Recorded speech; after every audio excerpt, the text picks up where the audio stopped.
Next is the furnace method.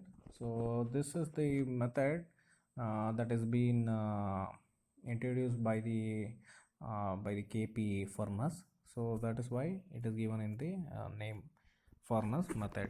So this is the method. It is the purely iterative in the nature. This method is purely iterative in the nature. So for this, the whatever the estimation of the future traffic originating and the destination, so act of at the each zone, so are required. Thus the yielding, whatever the yielding of the origin growth factor and the destination growth factor for the each zone, so that will be estimated in this furnace method. So whatever the traffic movement that are being made, that is to agree alternatively which with the future traffic originating in each zone, and estimating the future for the terminating of the each zone until the both these conditions are been roughly satisfied. This condition will be suitably applied for the each zone.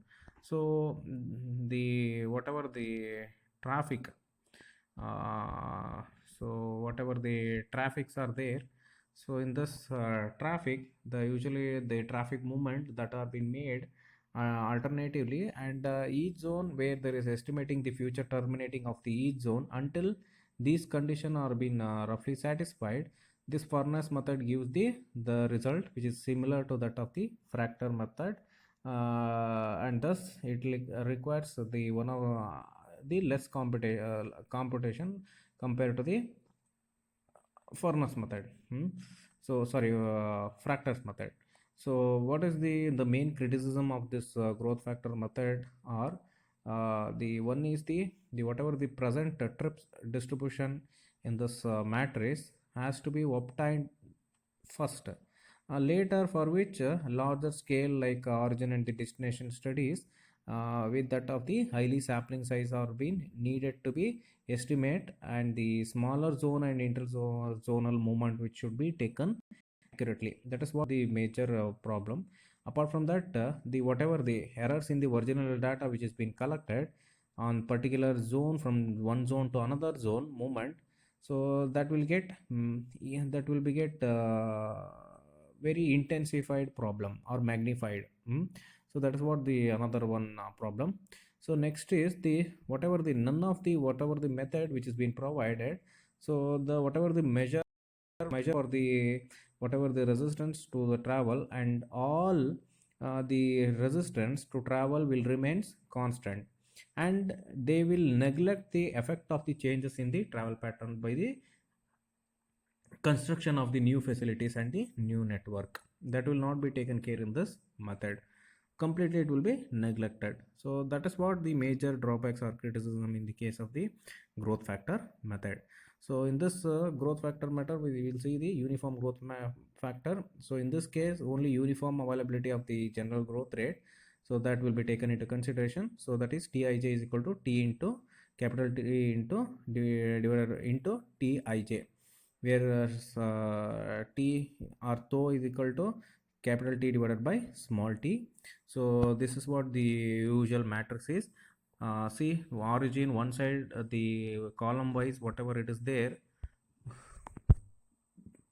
column size whatever it is there, so that here this is the column, one is origin, another is the destination. So this is what the each origin and destination respective number of the trips. Okay, so next what you have to do is you have to add this and you will get this answer. So add this, you add this, you will get this answer. Same way, this is what the column wise, next row wise you add this, you will get this number. This is what first you have to do it.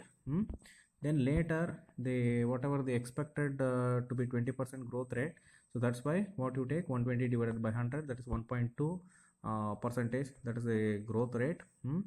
For this for this rate 1.2 percentage of the growth, what you do is whatever the column inside the gray shaded is there now inside from here to here.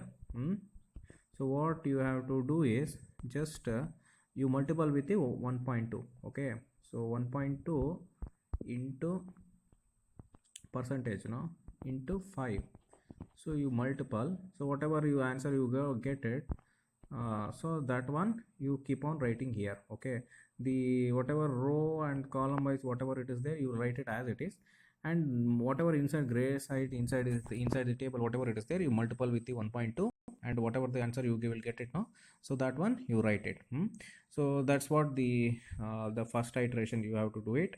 Okay, for each time whatever the number gray thread you will get it, so that you have to multiple inside, and finally you have to do first iteration, second iteration, like that. So when I'm doing the problem I'll explain that, but here for the growth rate of 1.2 percentage, what you have to do is you have to multiple with 1.2 for the each number which is there inside the table. So later after that you add column wise and row wise, and write the summation of I and summation of j. Okay, so write it both and leave it. Okay, that's for the first iteration. This is only just example for the uniform growth method, growth factor method.